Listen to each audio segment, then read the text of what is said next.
क्या ये combined translation plus rotation है? ध्यान देखो, क्या इस पे ऊपर टी लग रहा है, नीचे क्या लग रहा है? क्या ये ए से घूमे नीचे आएगा? मान लो ये ऐसे नीचे आएगा तो बेसिक बात एक इक्वेशन तो क्या होगी, mg माइनस टी बराबर ma। तो ये ऐसे अल्फा से घूमेगा, क्या अल्फा बराबर a बाई आर? क्यों?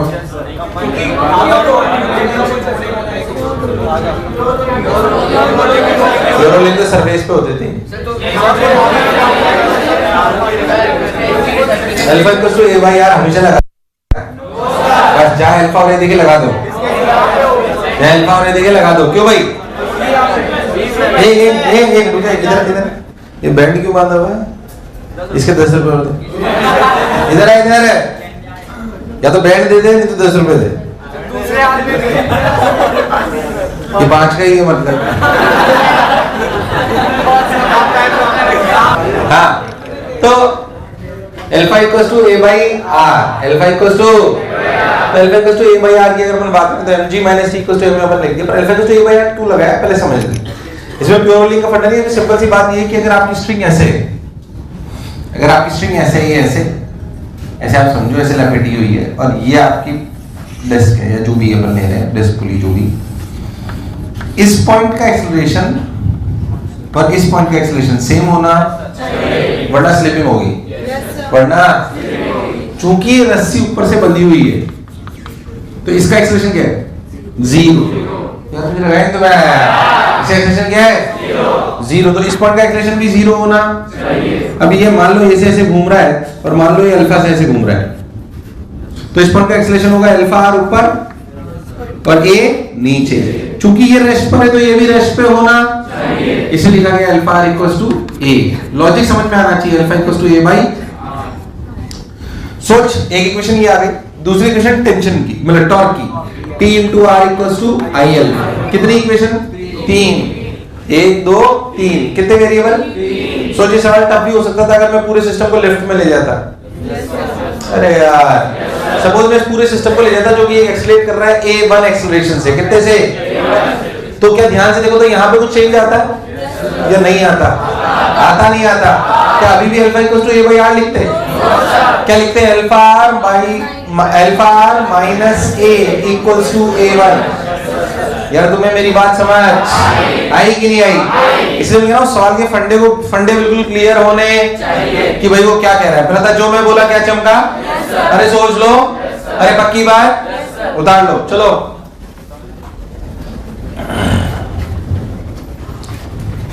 बहुत सवाल आ सकते हैं, कोई कमी नहीं है। इसमें क्या लिखा हुआ है? ट्रांसफॉर्मर्स।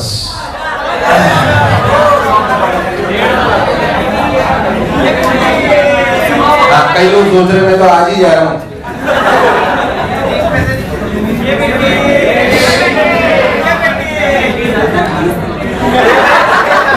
ये बेटी ये बोलते ऐसे सवाल आएंगे कर लोगे? कोई दिक्कत? सोच लो। मान लो मैं आपको इस वाले सर, चलो उसको बाद में करते हैं, पहले अपन को पढ़ लेते हैं। लिखो rolling on inclined plane, rolling on an inclined plane. कोई नई बात नहीं, हालांकि नॉर्मल सी चीजें समझते हैं। Rolling on an inclined plane, rolling on an inclined plane.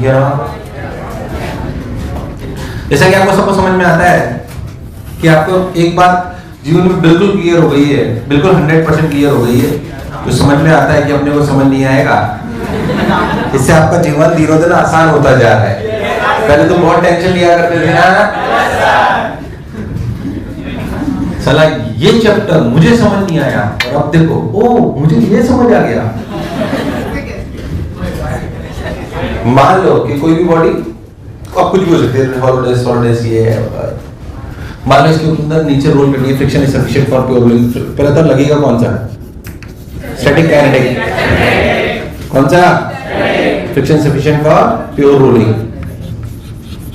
अच्छा भाई ठीक है, friction is sufficient for pure rolling, समझ आ गई बात। मान लो ऐसे चल रहा है, अगर आप बहुत ध्यान दो तो इस पे सेंटर की तरफ के mg sin थीटा लगेगा। क्या लगेगा? लॉजिकली बताओ फ्रिक्शन किधर लगेगा? नीचे के ऊपर।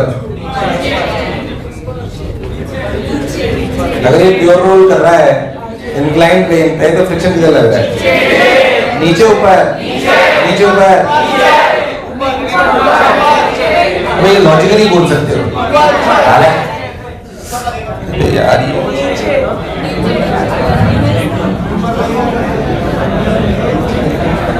हाँ बोलो, नीचे ऊपर, नीचे ऊपर। क्या मुंडी सवाल क्या है इसमें? इसमें क्या मुंडी सवाल है? मतलब शर्म नहीं आती बिल्कुल सर, गलत बताते हुए। सर दिवाली के ऊपर फटके जाना चाह रहे हो क्या? कितना लगेगा फ्रिक्शन? अगर इसे प्योर रोलिंग करनी तो एक्सेलरेशन नीचे होना चाहिए और अल्फा ऐसे होना चाहिए। अल्फा लाएगा कौन? कौन लाएगा? फ्रिक्शन कितना लगेगा? नीचे कैसे लग जाएगा सारे? एमडी से सीधा घुमाएगा क्या उसको? कई लोग तो परेशान है अल्फा कहां से है? प्योर रोलिंग हो रही है ना फिक्स सरफेस पे। अल्फा बराबर ए बाई आर है कि नहीं है? अल्फा बराबर ए बाई आर है कि नहीं है? ए बाई आर है अल्फा।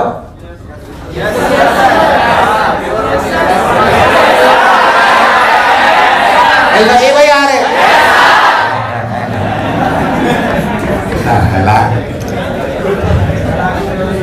पता ही नहीं पड़ता क्या कर रहा है। फ्रिक्शन का फ्रिक्शन ही तो घुमाएगा उसको, और कौन ही घुमाएगा? तो फ्रिक्शन अगर घुमाना है, ऐसे अल्फा लाना है तो जाहिर सी बात है इसको ऐसे। हालांकि आप नीचे भी मान लो तो नेगेटिव आ जाएगा, पर क्यों माने जब साफ साफ दिख रहा है? तो एक्सेलरेशन की इक्वेशन लिखे तो क्या लिखी जाएगी? mg sin theta minus f बराबर ma। पहली इक्वेशन, कोई बुराई वाली बात? क्या f की value mu mg cos theta रख दूं? क्या f की value mu mg cos theta रख दूं? ये स्टैटिक है। तो mu mg cos theta is the maximum value which it can attain. हमें बोला हुआ friction is sufficient for pure rolling, तो क्या वो अपने आप को सेल्फ एडजस्ट करेगा? वो पहले जो बोला चमका। So it will act as a variable torque की इक्वेशन लिखी जाएगी तो लिखा जाएगा Bf equals to I r alpha, यानी कि kmr square, kmr square into alpha, alpha equals to a by r। मुझे लगा ही नहीं तो मैं आया। kmr स्क्वायर क्यों लिखा गया? कुछ भी हो सकता है, सॉलिड स्फीयर, होलो स्फीयर, ड्र नहीं आया तो अपने kmr स्क्वायर लिख दिया, आपने r को मार दिया, खुफाज तो f की वैल्यू आ गई kma। कितनी आ गई? मैंने कुछ गलती तो नहीं करी भाई साहब? सेंटर का अबाउट टॉर्क लिखोगे तो सिर्फ परफेक्ट टॉर्क आएगा, mg सेंटीमीटर का टॉर्क आना पॉसिबल। अरे जो हमने कल सवाल करा था उसका आसान वर्जन है, इसको ऐसे की बजाय ऐसे देख लो तो बहुत आसान लगेगा तुम्हें। अरे कभी तो हाँ ना बोलो। सोर्स सेंटर पे लग गया, कोई दिक्कत वाली बात नहीं है। लो भाई साहब f बराबर आ गया kma। जब f बराबर kma यहां पे रख दोगे तो a की वैल्यू आएगी, ध्यान देखो हमने m को मान लिया, a की वैल्यू आएगी g sin theta upon k + 1। अरे कभी तो माना दो। एक्सेलरेशन बराबर g sin theta by k + 1। तो फ्रिक्शन की वैल्यू कितनी आ गई? फ्रिक्शन की वैल्यू आ गई k m g sin theta by k + 1। अब कौन सी चीज को सबसे ज्यादा फ्रिक्शन चाहिए या सबसे ज्यादा एक्सेलरेशन किसका होगा? अबे चार चीज थी तुम्हारे पास, क्या कर रहे हो यार? क्या कहती चार चीज? This ring. मैं डिस्क और रिंग की जगह hollow sphere, hollow centre, solid centre बोल रहा है, वो एक ही बात है। Disc, ring, hollow sphere, solid sphere. तुम्हें कुछ नहीं यार के सबसे ज्यादा किसका था? के रिंग का, फिर होलो स्फीयर का, फिर डिस्क का, फिर तुम्हें दूर दूर तक समझ। सबसे ज्यादा एक्सेलरेशन किसका है? सबसे ज्यादा एक्सेलरेशन किसका है? जिसका k होगा सबसे, उसका a होगा सबसे। कई बार सवाल आ चुका कि अगर मैं चार चीजें यहां से छोड़ दूं जिनका मास और रेडियस बराबर है, कई एग्जामिनेशन में सवाल आ चुके हैं, सबसे जल्दी कौन नीचे आएगा? कौन आएगा? कौन आएगा? भले मन में फीलिंग रिंग किया है, पर सबसे पहले कौन आएगा? क्यों आएगा? क्या उसका एक्सप्लेनेशन सबसे? अरे नहीं आया। फ्रिक्शन के देखो ध्यान से, फ्रिक्शन को अगर आपको आसानी से देखना है तो इस k को नीचे ले जाओ, थोड़ा आसानी से देख पाओगे। 1 + 1/k। अब सोच सबसे ज्यादा फ्रिक्शन किस में लगेगा?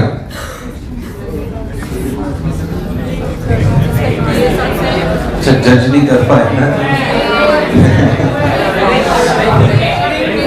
जिसका k ज्यादा उसका ये कम, उसका ये कम तो उसका ये ज्यादा, तो k ज्यादा तो f ज्यादा। अरे भाई साहब के बढ़ाओगे तो एक्सेलरेशन घटेगा और फ्रिक्शन लॉजिकल भी है। तो अरे यहाँ से भी तो दिख गया। अरे कभी तो हाँ ना बोलो। नहीं आया। सबसे ज्यादा फ्रिक्शन किस में चाहिए? किस में चाहिए? सबसे ज्यादा फ्रिक्शन किस में चाहिए? किस में चाहिए? हाँ तो बोलो ना।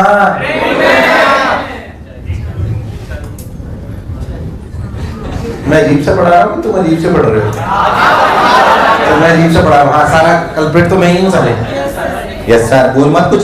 चश्मा फोड़ के आंखें निकाल के गोटियां खेलूंगा। गोटियां नाम है मेरा दूसरा। नहीं तुझे बहुत जलन हो रही है। अच्छा एक मिनट बता, क्या जो मैं बोला चमका? अगर चारों नीचे छोड़ दो, सबसे पहले कौन नीचे आएगा? सॉलिड। एक सिंपल सी बात है, अपन बात करें तो हमें बात समझ में आ गई कि acceleration of solid sphere is greater than acceleration of disk is greater than acceleration of hollow sphere is greater than acceleration of ring। तो टाइम सबसे ज्यादा किसको लगा? किसको लगा? Time taken by ring is greater than time taken of hollow sphere is greater than time taken of disk is greater than time taken of solid sphere। पता जो बोला चमका? मुझे लगा ही नहीं तुम्हें आया। जब नीचे आया तो सबसे ज्यादा स्पीड किसकी थी?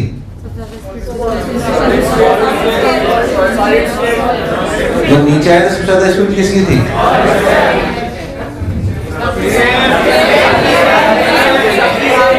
स्पीड सबकी स्पीड सेम थी? Yes sir. सबकी v सेम थी? Yes sir. नीचे आया तब? Yes sir.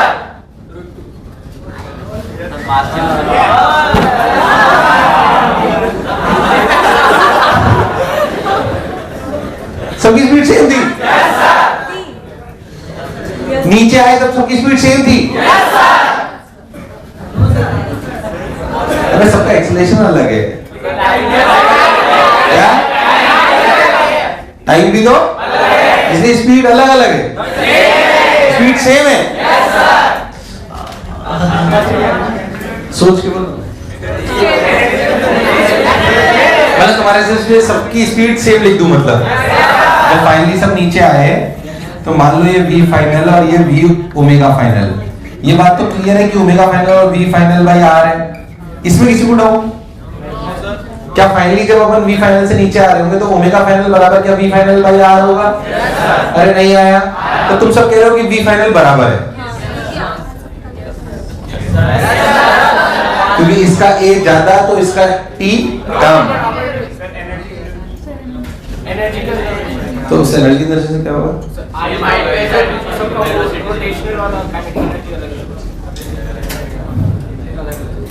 सबका भी सेम है कि अलग अलग? कितने लोग बोलते हैं सेम? अभी साले बोल बहुत कहते हैं, अब हाथ खड़े करने में दिक्कत। कितने लोग बोलते हैं सेम है? कितने लोग बोलते? अभी तो सब बोल रहे थे साले। अब पलटी है, मतलब मेरे को थोड़ा सा कंफ्यूज करा दे। तुम्हें पता है मैं कंफ्यूज करता हूँ। कंफ्यूज क्या करते हो? खुद ही कंफ्यूज हो। आप बोलो कितने लोग बोलते हैं स्पीड सेम है? इसका मतलब बाकी बोलते हैं कि नहीं स्पीड सेम है। क्यों नहीं स्पीड सेम? बताना जरा। स्पीड सेम नहीं है इनकी? पता? तूने ही बोला स्पीड सेम नहीं है। फेसबुक आंटी बोल रही है हाँ एक्सेलरेशन अलग है, तो इसका एक्सेलरेशन ज्यादा है तो उसका टाइम कम है ना। तो v बराबर u प्लस 80, तो 80 का मल्टीप्लिकेशन कांस्टेंट नहीं हो सकता? जरूरी थोड़ी कि चलो मैं आपको एक सिंपल सी बात बताता हूँ। क्या मैं यहां से लेकर यहां तक, यहां से लेकर ये फॉर्मूला लगा सकता हूँ v square minus u square बराबर 2as? क्यों नहीं लगा सकता? एक्सेलरेशन कांस्टेंट है। v square minus u square बराबर इनिशियल रखता है तो लिख सकता हूँ v final square, v final square minus initial square that is 0 square equals to 2as। l तो सबका सेम है? अरे l तो सबका, तो v final is under root 2al। तो a सबका सेम है क्या? तो टाइम कहां से आ गया इसका?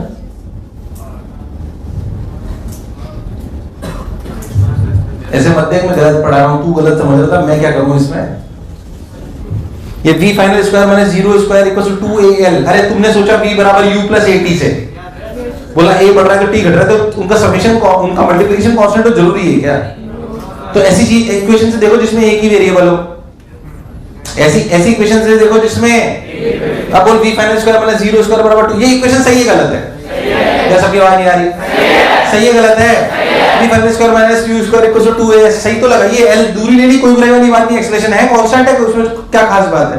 इक्वेशन लगा दी। अब बोल v फाइनल जिसका ये होगा, जिसका ये होगा, जिसका k बढ़ेगा तो a घटेगा, a घटेगा तो f बढ़ेगा, और f बढ़ेगा तो v फाइनल। अरे a बढ़ रहा है तो v फाइनल बढ़ रहा है, a बढ़ रहा है तो v फाइनल नहीं आया। तो किसकी v फाइनल ज्यादा है? किसकी? सबसे ज्यादा स्पीड के साथ नीचे आएगा वो v फाइनल बराबर है।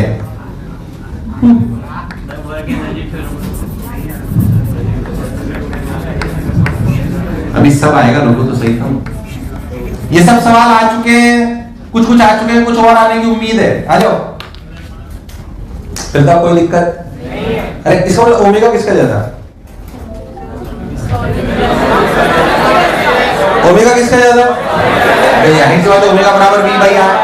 जब r सबका सेम है, जब r सबका, तो जाहिर सी बात है ओमेगा सॉलिड स्फीयर का, ओमेगा डिस्क का, ओमेगा हॉलो स्फीयर का, ओमेगा रिंग का। तुम्हें दूर दूर तक मेरी बात समझ? पक्की बात? सोच लो, गारंटीड। सबकी किसी करंट एनर्जी ज्यादा है? Solid sphere disc hollow sphere, solid disc hollow sphere. ऐसा क्यों बोले तुम? क्या उसकी स्पीड भी ज्यादा है? क्या उसकी ओमेगा भी ज्यादा है? तो क्या उसकी करंट एनर्जी भी ज्यादा है? क्योंकि उसकी करंट एनर्जी लिखी जाएगी half mv square plus half amr square into omega square that is v square by r square. खूबच यानी कि हाफ mv स्क्वायर। अरे भाई हाँ ना बोल। हाफ mv स्क्वायर कॉमन आ गया, अंदर क्या बचा? k plus 1। अरे कभी तो हाँ ना बोल। और देखना kinetic energy half mv square, v square क्या है? 2al। क्या है? अरे सुन लो क्या है? 2al k plus 1। Final kinetic energy लिख रहा हूं, हाफ m 2 ने 2 को मान लिया, m a कितना है?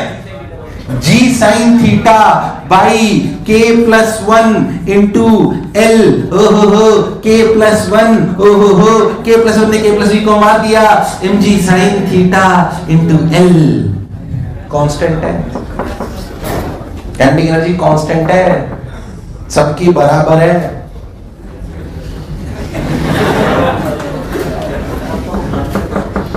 प्रूव करके बताया, भी लॉजिक भी दूंगा। सबकी काइनेटिक एनर्जी ऐसे कैसे हो सकता है? ओमेगा भी ज्यादा, v भी ज्यादा, अभी तो k कम है ना। अरे भाई साहब, काइनेटिक एनर्जी तो ये होती है ना। अरे कभी तो रुक जा, उतारने लगे हो। कई लोग तो क्या समझ नहीं आता तो उतारने लग जाते, कुछ तो करें। सही बात है, यूं समझने की कोशिश करें। नहीं, कब तक कोशिश करें हम भी? दिवाली आ गई साला, कोशिश करते रहते हैं। फिर तक समझ आया कि नहीं आया? कोई बुराई वाली बात? कांस्टेंट है kinetic energy. Final kinetic energies फिर समझे। मैं आपको एक चीज और बताता हूं, अच्छे से समझें कि when there is a pure rolling, when there is a pure rolling on a fixed surface, का फ्रिक्शन इज खुश और खुश। तो प्योर रोलिंग का मतलब फ्रिक्शन खुश इंप्लाइज फ्रिक्शन खुश।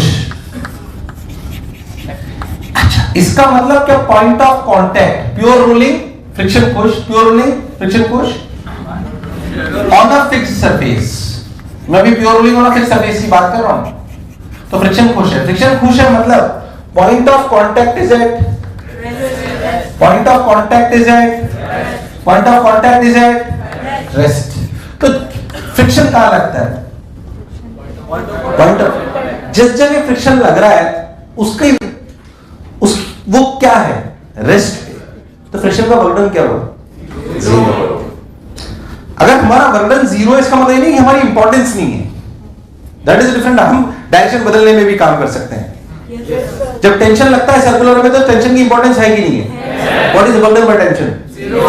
So if our work done is 0, that doesn't mean that we do not have a importance. In the similar way, यहाँ पे भी देखो तो जो point of contact है, पर ये तब की बात है जब प्योर रोलिंग किस पे होगी? अगर फिक्स सरफेस नहीं हो तो फिर ऐसी सच्चाई नहीं, तो फिर पॉइंट ऑफ कांटेक्ट चल सकता है, तब फ्रिक्शन का वर्क डन 0 होगा, ये जरूरी नहीं है। पर अगर प्योर रोलिंग हो रही है फिक्स सरफेस पे, तो point of contact is stress, therefore work done by friction is equal to 0। That you have to learn, that you have to. अब मैं तुझे एक बात और समझा रहा हूं, याद कर, मैं तेरे को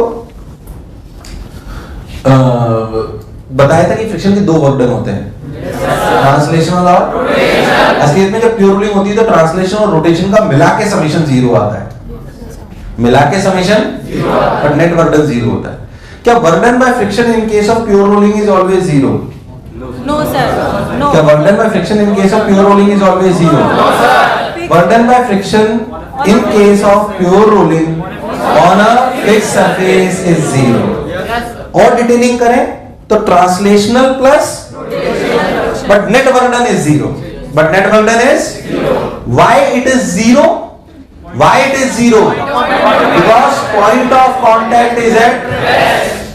If the point of contact is rest, तो क्या friction is applying at the point of contact? Yes sir. अगर वो point of contact पर ही लग रहा है, अगर वो point of contact पर ही लग रहा है तो जाहिर सी बात है कि डिस्प्लेसमेंट उसका 0 हो गया, तो F डॉट ds क्या हो गया? 0। F डॉट ds क्या हो गया? 0।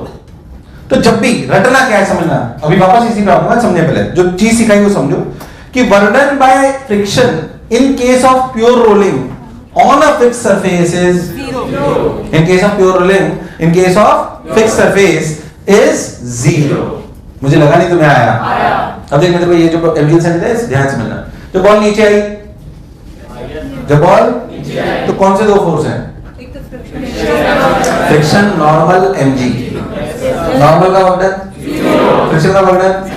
अरे भाई हाँ ना बोल, अभी अभी सीखा कैसे? It is a pure rolling on a fixed surface. नहीं आया तो देख इस वाली चीज को लिख के बता दो, देख ध्यान से, यही आएगा।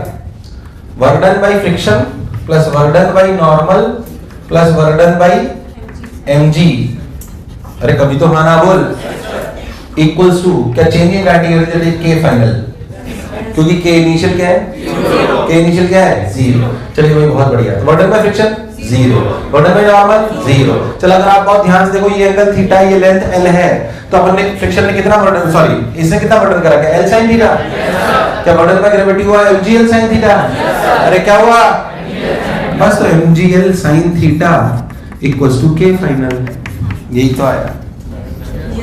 अरे भाई साहब, तो इसको लिखने का ये भी तरीका है, इसको लिखने का ये भी तरीका है। ये वर्क डन थ्योरम से आया है, बेसिक से आया है।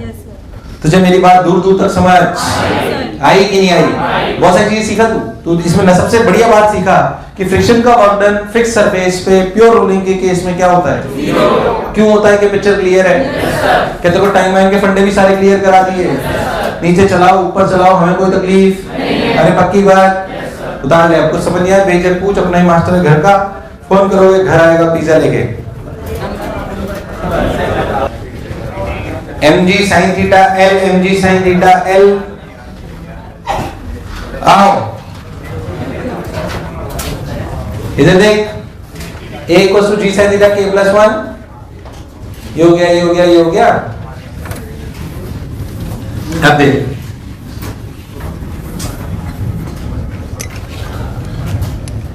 अगर अपन टाइम पास नहीं करते एक्चुअली ना ऊपर भी चढ़ा सकते हैं इंक्लाइन प्लेन में। ध्यान सुनना, पहले तो अगर मैं ऐसा सवाल बोलूं, F फोर्स लगा लूं, क्या सवाल कर सकता है?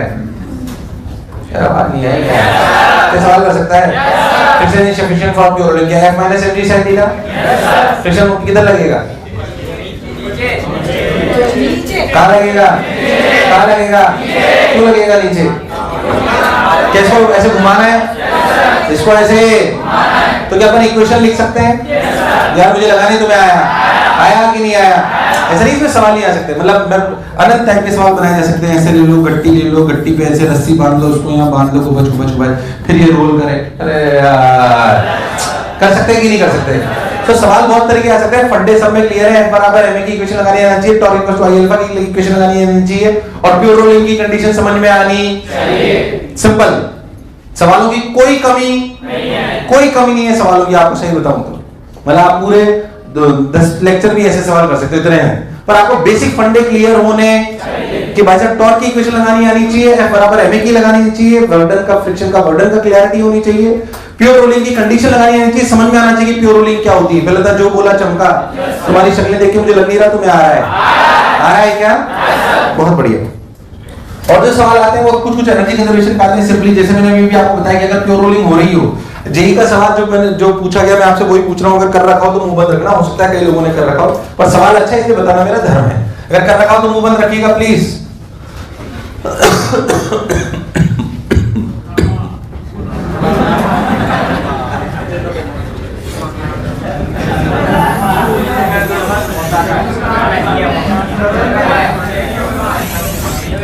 मान लो 2 ट्रैक है, मान लो बिल्कुल सेम, बिल्कुल सेम, ट्रैक के शेप, साइज, हाइट, वाइट में कोई अंतर नहीं है, बस अंतर ये है कि इसमें फ्रिक्शन है नहीं है और इसमें फ्रिक्शन है। हमने सेम 2 बॉल ली, सेम 2 बॉल ली, रेडियस r, मास m, ये दोनों को रफ्तार दी v0 और घुमाया ओमेगा नॉट से, हमने घुमा दिया और इतना रखा कि omega naught by r satisfy हो रहा है, मतलब यहां रखोगे तो प्योर रोलिंग होगी कि नहीं होगी? यहां पे भी रखा है बिल्कुल ऐसे ही, रेडियस r, मास m, रफ्तार v0, omega not equals to v0 by r। क्या दोनों स्फीयर ऊपर चढ़ेंगे? चढ़ेंगे कि नहीं चढ़ेंगे? अरे नो सर था ही नहीं इसमें, ये सवाल थोड़ी है कि चढ़ेंगे कि नहीं चढ़ेंगे।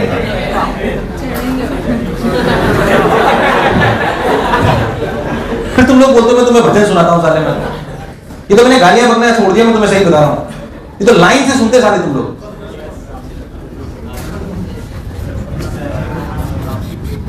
ये सवाल ही नहीं था, ऊपर चढ़ेंगे नहीं चढ़ेंगे, मोमेंटम ही नहीं बनने देते हैं।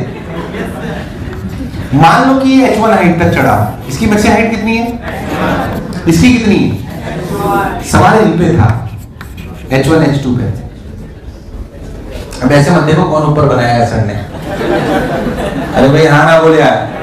तो h1 h2 पे सवाल था और ऑप्शन दिए गए कि h1 क्या h2 से बड़ा है, क्या h2 h1 से बड़ा है, क्या h1 बराबर h2 है। मुंडी सवाल लगते हैं, मुंडी सवाल लगते हैं ताकि जिनको आता है उनको लिए तो याद हो गई, उन्हें गलत डी ऑप्शन।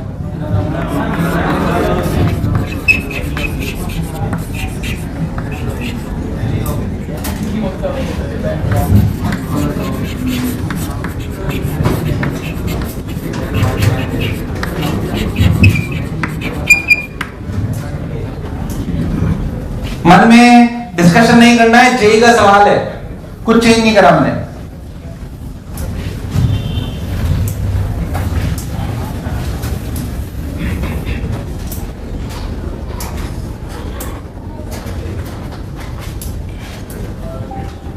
चलो मुंडी नीचे, मुंडी नीचे, अपना अपना आंसर सोच लो, मुंडी नीचे करो सब लोग।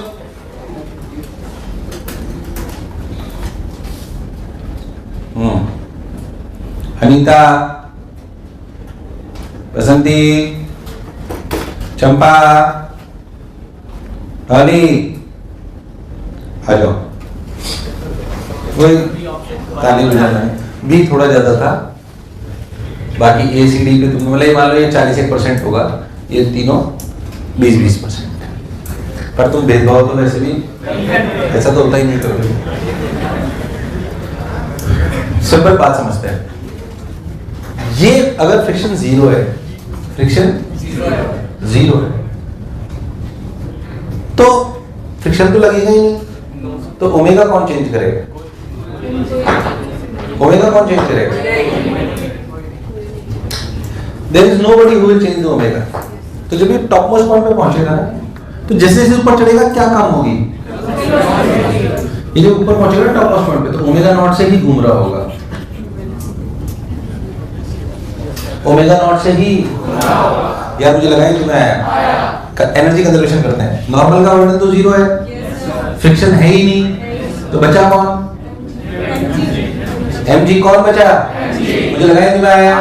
मतलब हम ये लिख सकते हैं kinetic energy initial plus potential initial equals to kinetic energy final plus initial kinetic energy is half m v not square plus half I omega not square.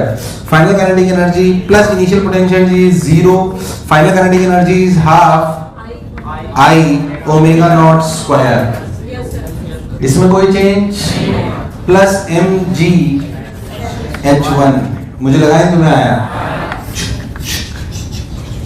h1 की वैल्यू आ गई। किसकी वैल्यू आ गई? अब दूसरे पे लिख एनर्जी कंजर्वेशन। क्या friction है?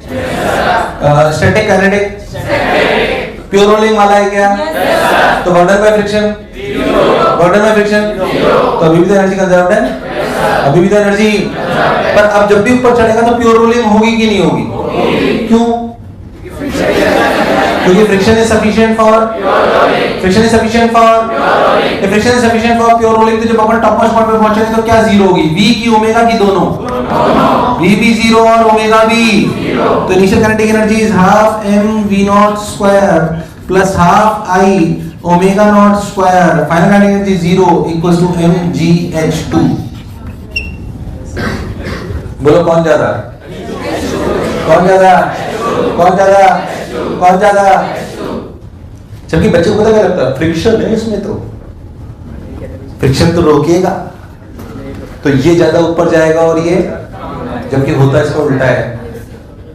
जबकि होता इसका, मैं तेरे को एक और लॉजिक समझाता हूं। ये एनर्जी कंजर्वेशन से लाए। कहां से लाए? H2 greater than H1। दूसरा लॉजिक सुन। असलियत में इसमें फ्रिक्शन ऊपर चढ़ने में सपोर्ट करता है। क्यों? मैं बताता हूं। जब बॉल ऊपर चढ़ रही है मान लो ऐसे, ठीक, तो आप सोच के देखो कि इसकी v घट रही है बढ़ रही है? v, अब सोच v घटानी है तो ओमेगा भी घटनी। ओमेगा ऐसे है, ओमेगा अगर ऐसे घट रही है ओमेगा, तो उसे घटा तो फ्रिक्शन ही सकता है। सोच फ्रिक्शन किधर लगेगा? किधर लगेगा? So friction is supporting upward motion. Friction is supporting. मुझे लगा नहीं तुम्हें आया। आया नहीं आया? ऐसा लगता नहीं है पर ऐसा होता है। ऐसा लगता नहीं है पर ऐसा। This is a good question from JEE. JEE ने पूछा था एग्जैक्टली यही सवाल। मुझे लगा नहीं तुम्हें समझ आया। दो लॉजिक से समझाया, एक फोर्स वाले फंडे से, एक एनर्जी वाले फंडे से। अब एनर्जी कंजर्वेशन पर कई सवाल आ सकते हैं, कैसे कैसे मैं आपको बताता हूं। हाँ, ओमेगा की डायरेक्शन उल्टी कर दे तो प्योर रोलिंग नहीं होती ना इसमें, तो फिर काइनेटिक लगता, फिर वापस प्योर रोल करने लगता, फिर ऊपर चढ़ता, तो कितनी ट्रैक है उस पर बहुत कुछ डिपेंड कर जाता। अगर उल्टी ओमेगा करता तो यहाँ पे प्योर रोलिंग नहीं, तो प्योर रोलिंग के लिए पहले वो एंगुलर मोमेंट ऑफ कंजर्वेशन करते, फिर वो ओमेगा और v आता, फिर वो कहां पे हुआ उसके बाद की कहानी पे डिपेंड करता। मैं आपसे कुछ कुछ सवाल एनर्जी कंजर्वेशन के पूछता हूं, मतलब से बताता हूं, आप बस सोचना कि आप कर सकते हो कि नहीं कर सकते। जैसे मान लो मैं आपको बोलूं कि एक बॉडी है यहाँ पे जिसका रेडियस r है, मास m है, छोटा ले लेते हैं, मास m है, प्योर रोल कर रही है। क्या कर रही है? Pure roll. अगर आपसे पूछ लिया जाए कि मान लो इसको यहाँ से यहाँ तक आने में h हाइट लगती है, तो बताओ जब ये यहाँ आएगी तो इसकी क्या v और ओमेगा होगी, क्या निकाल सकते हो? क्या करोगे? क्या बेकार रिस्पॉन्स है? क्या करोगे? mgh will convert into half mv square plus half I। Friction का कोई वर्डन नहीं है। अरे हाँ ना बोल। सिंपल सी बात। ऊपर कितनी मान लो हम ऊपर दे दें रफ्तार v नॉट और ओमेगा, तो कितना ऊपर चढ़ेगा? क्या निकालना आता है? नहीं आया। इन सवालों को और बड़ा करा जाता है, सीरमा शीट सब जगह, इसलिए करा नहीं रहा हूँ, ध्यान समझ लेना। पर सोच अगर इसी ट्रैक को मैं ऐसे करके पूरा गोले सर्कल में बना लूं, क्या इसको पूरा सर्कल करने के लिए यहाँ पे कुछ कंडीशंस चाहिए? अरे हाँ, रूट 5 RG नहीं है, क्यों रोलिंग है? अरे हाँ ना बोल। पूछ लिया जाए कितनी रफ्तार चाहिए, बताओ जब यहाँ पे आएंगे तो क्या रफ्तार होगी, बताओ यहाँ पे आएंगे तो क्या फ्रिक्शन होगा। बेसिकली एनर्जी कंजर्वेशन और फोर्स की इक्वेशन आपको लिखनी आनी चाहिए। एग्जैक्ट सवाल ऐसे वगैरह में है, इसलिए मैं करा नहीं रहा हूँ, या करा दूं? पर सिर्फ हिंट दे रहा हूँ कि देख तू कर। सवाल अच्छे हो, आसान नहीं है, मैं नहीं कह रहा कि सवाल आसान है, बट ध्यान सोचो क्या यहाँ से एनर्जी कंजर्व करके ओमेगा भी निकाल सकते हैं? अगर ये सर्कल इसने वापस सर्कुलर ट्रैक पे अगर ये आ गया है तो सोच ऐसा करते हैं कि इसका रेडियस r ले लेते हैं और इसका छोटा रेडियस r है, तो क्या ये रेडियस हो जाता है r माइनस r? अरे भाई साहब, अगर पूरे ट्रैक का रेडियस r है और इसका रेडियस अगर हम r मानते हो, नेग्लिजिबल नहीं मानते, तो जो सेंटर ऑफ मास का रेडियस है वो कितना है? कितना है? क्या किसी भी जगह पे मैं इक्वेशन लिख सकता हूँ normal minus mg cos theta equals to mv square by r? तो मैं दूर तक मेरी बात समझ। किसी भी जगह पे क्या रफ्तार होगी कि एनर्जी कंजर्वेशन से करा जा सकता है, क्योंकि फ्रिक्शन का कोई वर्क डन नहीं, पर हर जगह प्योर रोलिंग है, पर हर जगह यार मुझे लगा है तुम्हें आया नहीं आया। तो ऐसा नहीं कि सवाल आसान है, पर ये सवाल अच्छे होते हैं, पर अगर आपको पीछे के सारे फंडे क्लियर है तो करने में कोई दिक्कत नहीं, क्योंकि आपकी शीट और एचसीएफ में तो एग्जैक्टली मैं वैसे नहीं कराना चाहता, मजा खराब हो जाएगा। आप ट्राई करो, नहीं तो मैं तो हूं ही, मेरे को तो बताना ही है। पहले था जो मैं बोला चमका, तो एनर्जी वाले सवाल, कैसे सवाल? एनर्जी वाले सवाल हमें आने चाहिए, हमें ऐसे तरह सवाल आने चाहिए। प्योर रोलिंग में हमने बहुत सारी बातें करी। एक अच्छा सवाल और कराता हूं, देख ध्यान से, एनर्जी पे नहीं कराना, फोर्स पे कराता हूं, जो फिक्स सरफेस पे ना होके प्योर रोलिंग कहीं और हो रही है। देखो एक मिनट, तुम्हें बात मेरी समझ तो आई? उतारो मत, है शीट वीट में सवाल, ये तो मैं करा ही देता ना, मुझे दिक्कत थोड़ी आ रही, पर शीट एचसीएल में दोनों जगह क्यों अपन ऐसे काम करें। देखो मान लो मैं आपको बोलूं कि आपका एक प्लैंक है, मास है, नीचे कोई फ्रिक्शन नहीं है, ठीक, इसके ऊपर एक मास m radius r solid cylinder रखा है, बोलो भैया यहां पे friction is sufficient for pure rolling, बोलो क्लियर है ना। हमने क्या करा, नीचे वाले ब्लॉक पे फोर्स F लगा दिया, और ऊपर प्योर रोलिंग हो सकती है क्या? होगी। बोला हुआ कि फ्रिक्शन इज सफिशिएंट फॉर, फिर तो वेरिएबल कितने हैं?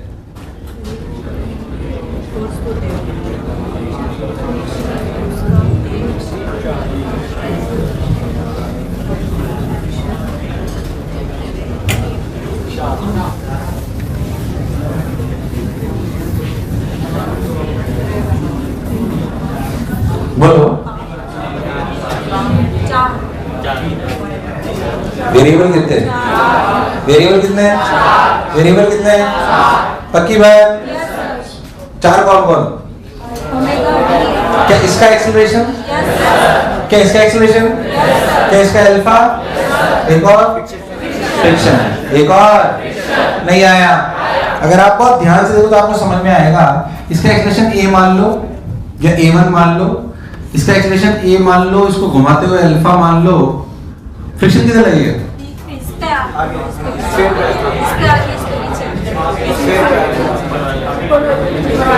इस पे किधर लगेगा?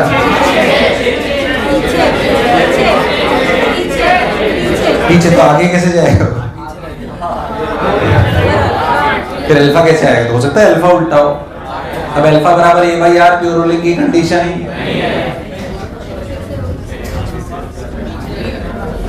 वैसे किधर भी मान लो अपने आप को सही आ जाएगा, पर आपको डायरेक्शन सही चूज करनी है। चलो तुम तो F ऐसा करो, आगे मान लो, ठीक है, और इक्वेशन लिखना चालू कर दो।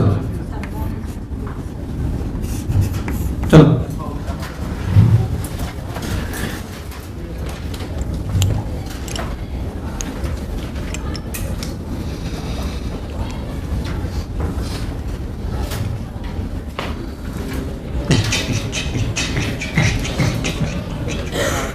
इधर देख,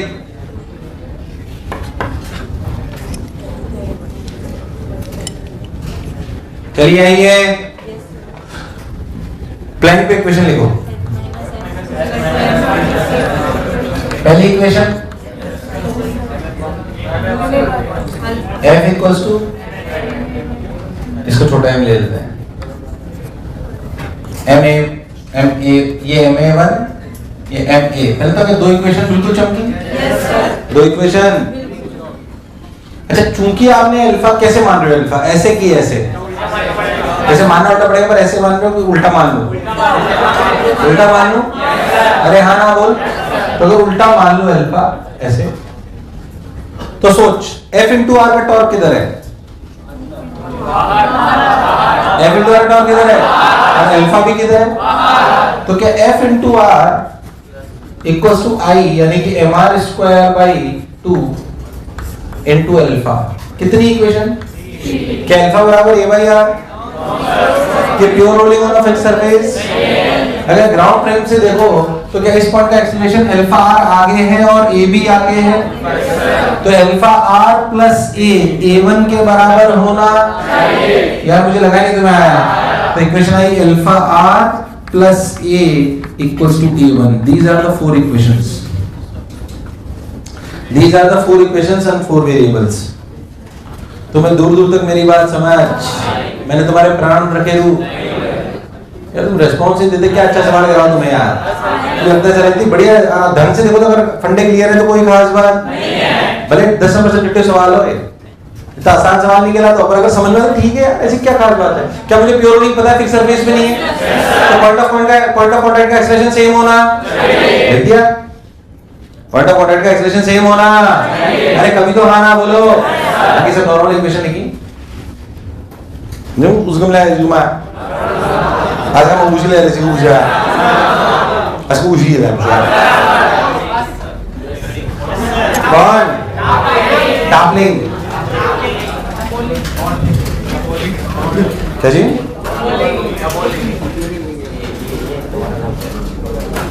टॉपलिंग आप सब लोग जानते हो? नहीं जानते? बहुत बढ़िया। बेसिकली रोलिंग भी टॉपलिंग ही है। रोलिंग भी it is a continuous toppling. Continuous toppling is rolling. Continuous toppling is rolling. वैसे मुझे ऐसा लग रहा है कि मार खाने वाला है।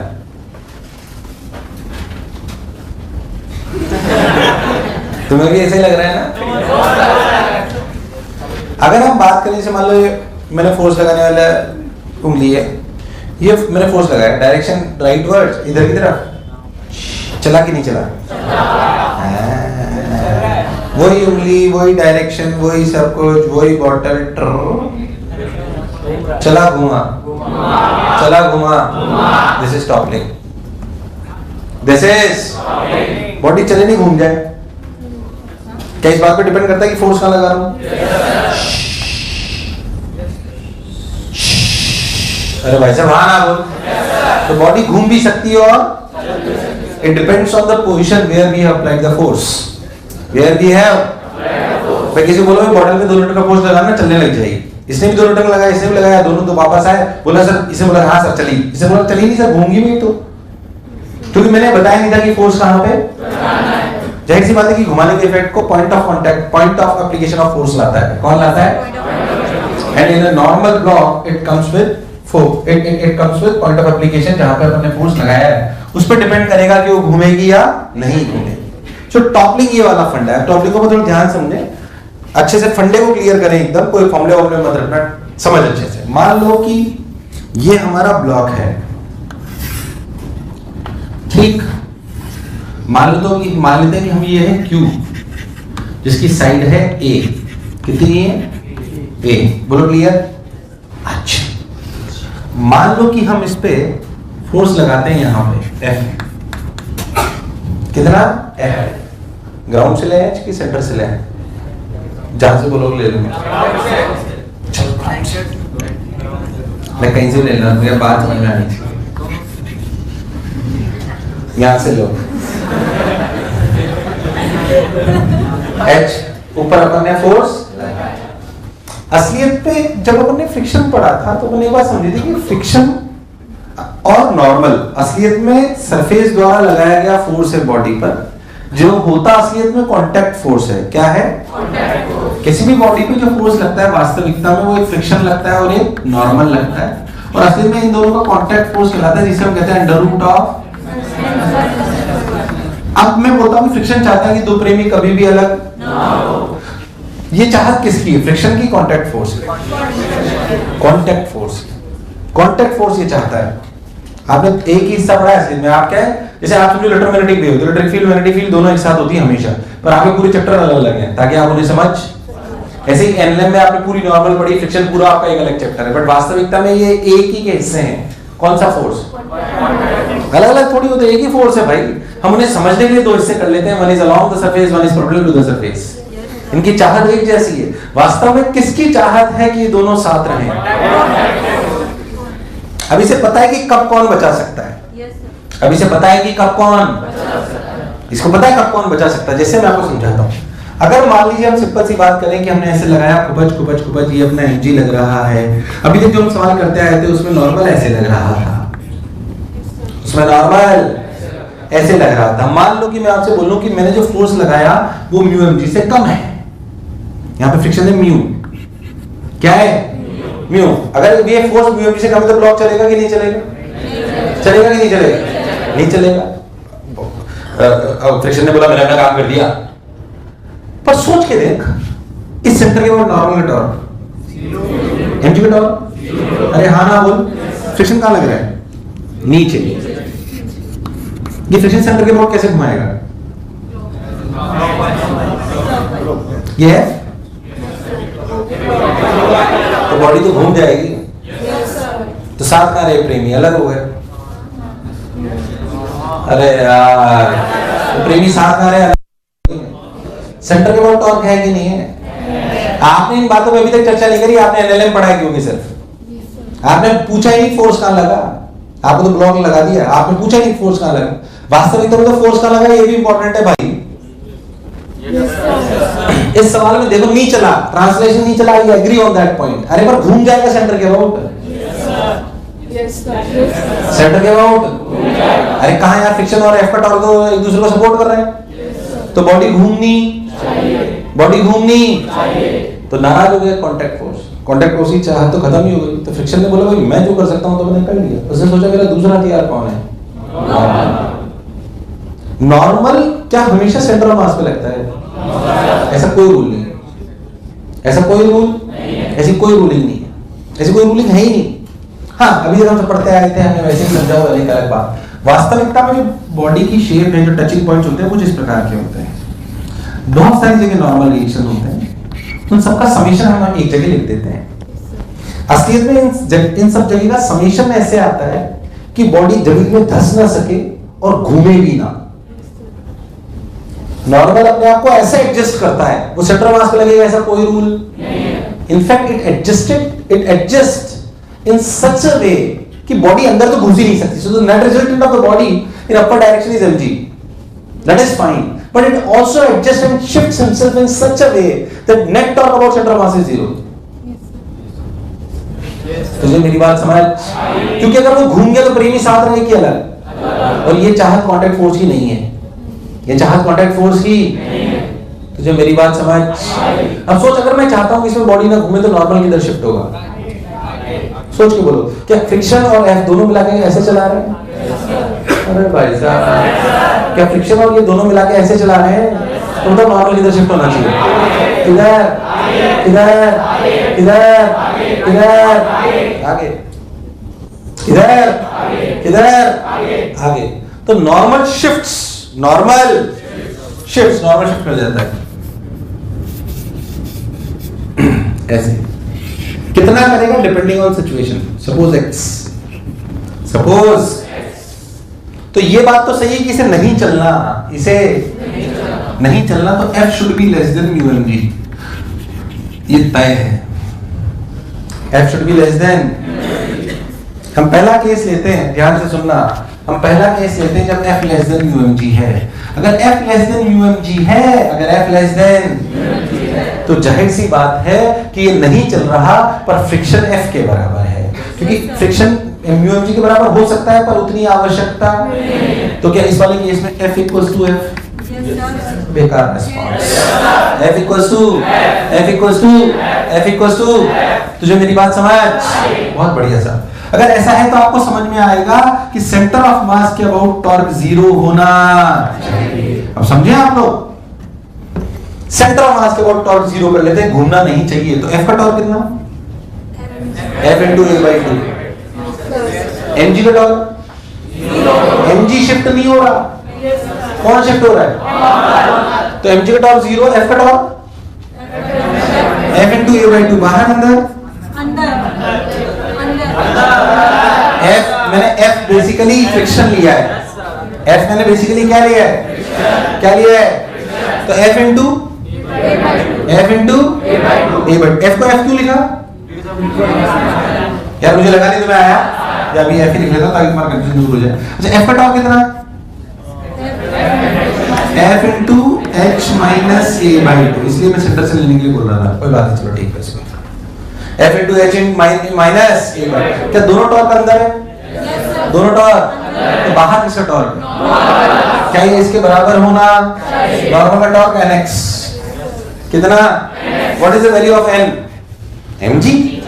अरे भाई साहब, what is the value of n? अरे वर्टिकल में तो बैलेंस है ना भाई साहब, n के लिए क्या है? n के लिए mg भाई साहब, तो यहाँ पे mg रख दो। तो और ये f रख दो, तो f a by 2 plus f h minus f a by 2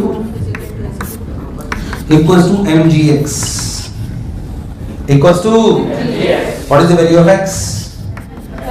f h by mg। f h by नहीं आया, f h by अरे कभी तो हाँ ना बोलो। अब सोच के देख, मान लो x की वैल्यू, a की वैल्यू हो मान लो 4 मीटर, कितनी? 4 मीटर ज्यादा होगा 1 मीटर, और x सॉल्व करा तो आया 2 मीटर। इसका मतलब नॉर्मल केस के बाहर चला गया। ऐसा थोड़ी हो सकता है, बॉडी यहाँ रखी है, नॉर्मल वहां है। अरे नॉर्मल अपने आप को कितना शिफ्ट कर सकता है? क्या बॉडी के एक्सट्रीम तक? बॉडी के बाहर, जैसे फ्रिक्शन की लिमिटेशन है वैसे ही नॉर्मल की लिमिटेशन की, नॉर्मल एक लिमिट से ज्यादा बाहर। तो अगर स्लिपिंग नहीं होनी है तो this should be less than a by 2, this should be. तो f की value mg a by 2h, इससे छोटी होनी और म्यू mg से भी छोटी होनी, तब तो ना ये चलेगा ना ये। सोच, इससे ज्यादा हो गई तो चलेगा, उससे ज्यादा हो गई तो इनके बीच में नहीं आया। तुझे मेरी बात ही समझ नहीं आई? फिर मैं कह रहा हूँ फॉर्मूला मत रखना किताब के, फंडा समझ ले अच्छे से, इसलिए से फील कर ले जो मैं कह रहा हूँ, बस खत्म हो गई टॉपलिंग। हालांकि मैं कुछ 2-5-7 बातें और बताऊंगा आपको, वो एक अलग बात, बट फंडा इतना ही है। फील ये आनी चाहिए कि नॉर्मल अपने आप को एडजस्ट करता है। कौन? नॉर्मल। और जाहिर सी बात है कि बॉडी के बाहर जा नहीं सकता, तो नॉर्मल अपने आप को एडजस्ट करता है कि बॉडी घूमे नहीं, और जितनी कर सकता है उतनी करता है। और वो कैसे, बोलो क्लियर? अब जैसे मान लो कि ये f, इस f की वैल्यू क्या होगी, उसकी क्या होगी, तो डेटा पता रहेगा ना। जैसे मान लो मैं एक बात बताता हूँ आपको, मान लो किसी पर्टिकुलर सवाल में मान लो कि ये म्यू mg की वैल्यू, किसकी? म्यू mg, मतलब म्यू mg की वैल्यू मान लो कि 10 न्यूटन आई, कितनी आई? 10। और ये वैल्यू आई 8, कितनी आई? 8। सोच, मैं फोर्स धीरे धीरे बढ़ा रहा हूं, तो पहले क्या होगा? टॉपलिंग की स्लिपिंग? मेरा सवाल समझना अच्छे से। मान लो हमने सवाल सॉल्व करा, डेटा कुछ भी हो सकता है ना, ये वैल्यू आई 10 न्यूटन और ये वैल्यू आई 8। यार मुझे लगा ही तो मैं आएगा, बोलो बोलो। ये 8 है और वो 10 है, बोल। तो पहले क्या होगी और बाद में क्या होगी? तो 8 न्यूटन तक तो कुछ नहीं होगा। क्या 8 के बाद जाते ही क्या टॉपलिंग हो जाएगी? तो कोई आपसे पूछे what is the condition for first toppling? मान लो कोई आपसे पूछे कि क्या कंडीशन होगी, condition for first toppling, condition for first toppling, चलो तुम बताओ, पहले टॉपलिंग हो तो बताओ क्या कंडीशन होगी? क्या म्यू mg इससे बड़ा होना चाहिए? म्यू mg से, और अगर ये बड़ा हो तो पहले क्या होगी? स्लीपिंग। अरे भाई साहब, तो पहले क्या होगी? मुझे लगा ही तुम्हें आया नहीं, आया नहीं, आया नहीं, आया नहीं, आया नहीं, आया।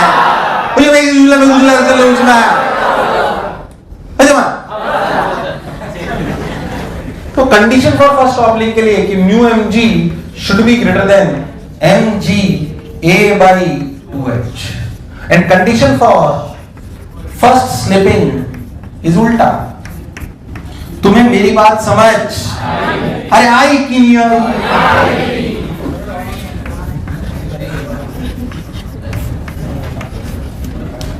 अरे मैं उसके मैं इसको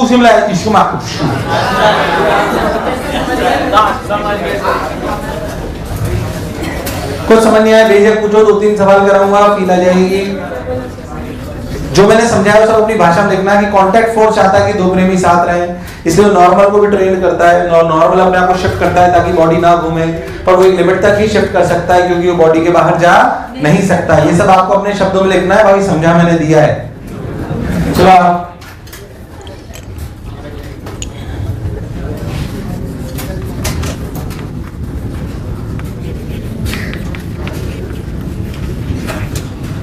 बोलो क्लियर। मास 10 किलो, क्यूब की साइड का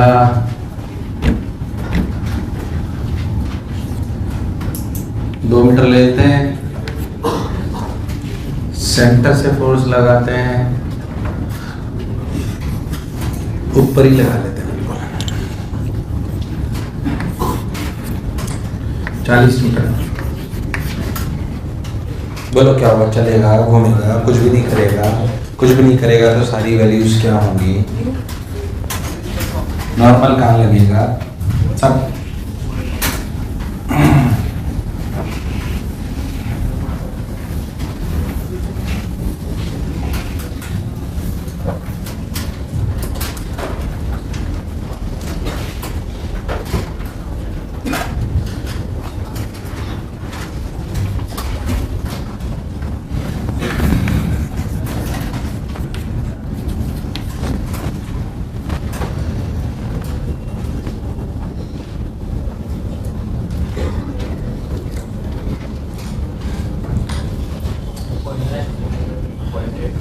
है पॉइंट 8।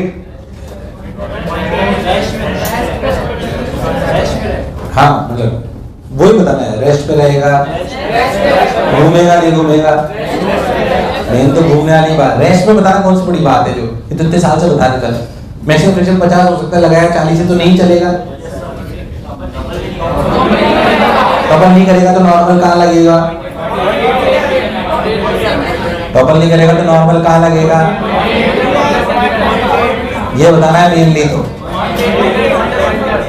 सब लोग बोलेंगे कितना, इधर सुन, क्या फ्रिक्शन पीछे लगा, फ्रिक्शन 40 की 50, भाई जरूरत से ज्यादा तो वैसे नहीं लग गया, नीचे के mg लग गया, mg के लिए 100 कोई बुराई, मान लो नॉर्मल शिफ्ट हो गया, नॉर्मल के लिए अगेन 100 और ये शिफ्ट हो गया x, कितना शिफ्ट हो गया, हमेशा सेंटर मास के बाद लिखो तो लिखा गया 40 into 1, 40 into 1 plus 40 into 1 equals to 100 into x।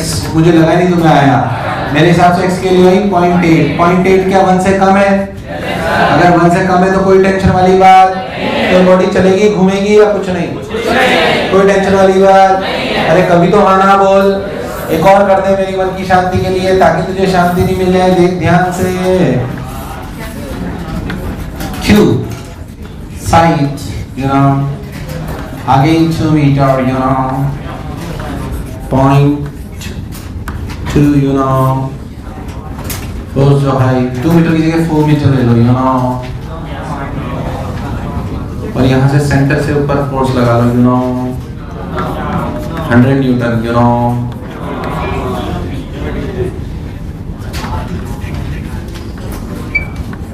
चलो पास ले लो 10 किलो,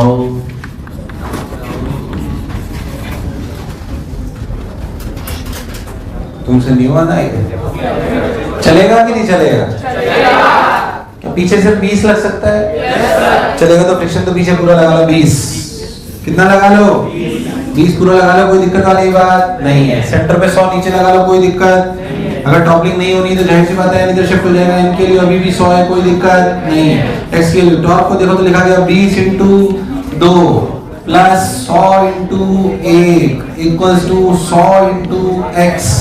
अरे हाँ बोल, 1 2 3 ये हुआ 4, 4 प्लस 10 14, 14 बटे 10, एक्स की वैल्यू कितनी आई 1.4। कितनी मैक्सिमम हो सकती है 2, मतलब ये टॉपलिंग नहीं करेगा, मतलब ये टॉपलिंग। अरे कभी तो हाँ ना बोल, तुम्हें दूर दूर तक बात समझ। तो ये बॉडी चलेगी घूमेगी या सिर्फ चलेगी, सिर्फ, डरो मत। अच्छा मैं आपको बता दूं, कई किताबों में ना इसके अबाउट कराते हैं, अगर पहले कभी करा तो मत करना, जब बॉडी चलने लगती है सूडो का टॉर्क आ जाता है सेंटर ऑफ मास के अबाउट, इसलिए कभी वैसे मत करना। किसके अबाउट करना है, कई किताबों में क्या, मैक्सिमम किताबों में इसके अबाउट सॉल्व कराते हैं, और हो सकता है तुमने पहले ऐसे पढ़ा हो।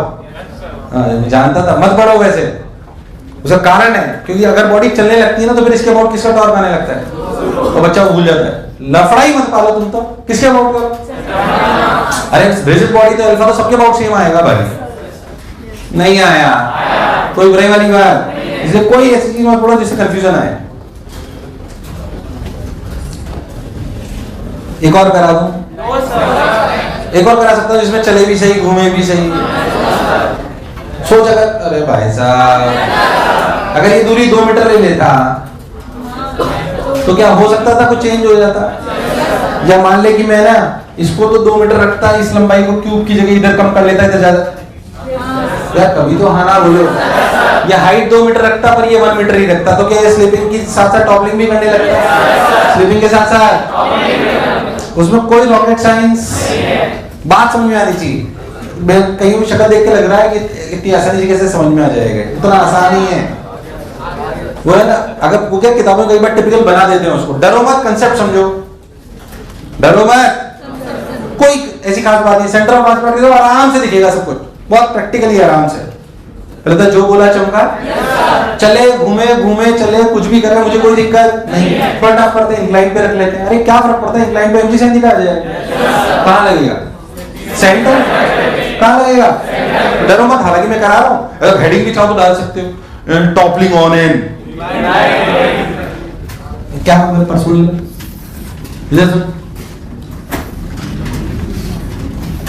ऐसे समझो कि मान लो ये ए है, ये हाइट h है, ये हाइट मास मिलके करते हैं ना, उसमें क्या बुराई। मान लो कोएफिशिएंट ऑफ फ्रिक्शन कितना है, म्यू, मुझे लगा ही नहीं तुम्हें आया। अब ध्यान समझ, मान लो कि अपन ने फोर्स यही टॉप पे लगा लिया, अपने फोर्स की जरूरत नहीं है, ऐसे ही बस। अगर ऐसे तो अगर यहाँ पे mg सेंटी लगा, अब अपने को लॉजिकली समझ आता है, अपने को लॉजिकली समझ आता है कि भाई साहब mg सेंटी लगा, ये लगा, वो लगा, इधर mg सेंटी लगा, इधर क्या लगा mg cos थीटा। क्या नॉर्मल बिल्कुल यहाँ लगा, कहीं और लगा, क्या फ्रिक्शन इधर लगा। अगर स्लिपिंग हो रही होगी तो क्या ये mg, अगर मान लो ये एंगल ऑफ रिपोज से ज्यादा है तो क्या ये फ्रिक्शन काइनेटिक आ जाएगा, और अगर एंगल ऑफ रिपोज से कम है तो नहीं आया। तो मान लेते हैं कि हम जो है इसको मान लेते हैं कि theta is less than tan inverse mu, theta is less than, कुछ नहीं यार, tan इनवर्स म्यू क्या था याद है, भूल गया। तो क्या फ्रिक्शन mg सेंटी का हो गया, फ्रिक्शन क्या हो गया। अब टॉपलिंग होगी कि नहीं होगी, क्या होगा, नहीं है वो टाइम पास, चल बोल कौन घुमाएगा, ये और आसान है उससे। कौन घुमाएगा, कौन घुमाएगा, फोर्थ mg सेंटी का, तो वहीं से सेंटर से बात कर रहा है, तो क्या लिखेंगे f into h/2, f into तो नॉर्मल अपने आप को ध्यान से देखो, ऐसे शिफ्ट करेगा, क्या दूरी x होगी, तो n into x, और n की वैल्यू क्या, mg cos थीटा। अरे कितना, जाहिर सी बात है f into h/2 equals to mg cos theta, यानी कि mg cos theta 2h equals to x, क्या x should be less than a/2। अरे भाई साहब x किससे छोटा होना चाहिए, अगर वो a/2 से ज्यादा हुआ तो, अरे कभी तो हाँ ना बोल यार, नहीं आया नहीं आया। अरे वही सवाल है, इसको सीधा कर लो यार, इसको क्या कर लो, डर क्यों रहे हो, उसमें है ही नहीं कुछ। अरे कभी तो हाँ ना बोलो, टॉपलिंग ऑन इंक्लाइन से डरोगे कि समझ आ गया, नॉर्मल कोर्स है। mg सेंटी का सेंटर पे लगा है तो फिर भी नहीं और लग रहा था, इसमें तो खाली फ्रिक्शन का टॉर्क आता है। किसका आता है, चले घूमे, कंडीशन फॉर फर्स्ट टॉपलिंग ये है। तुम्हें मेरी बात दूर दूर तक समझ, उसके बाद इशू हुआ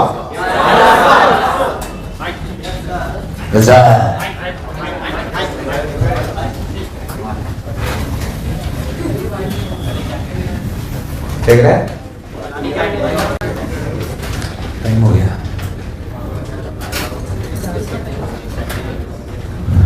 मेरा टाइम नहीं हुआ अभी, पहले तुम लोग यार कितने खराब।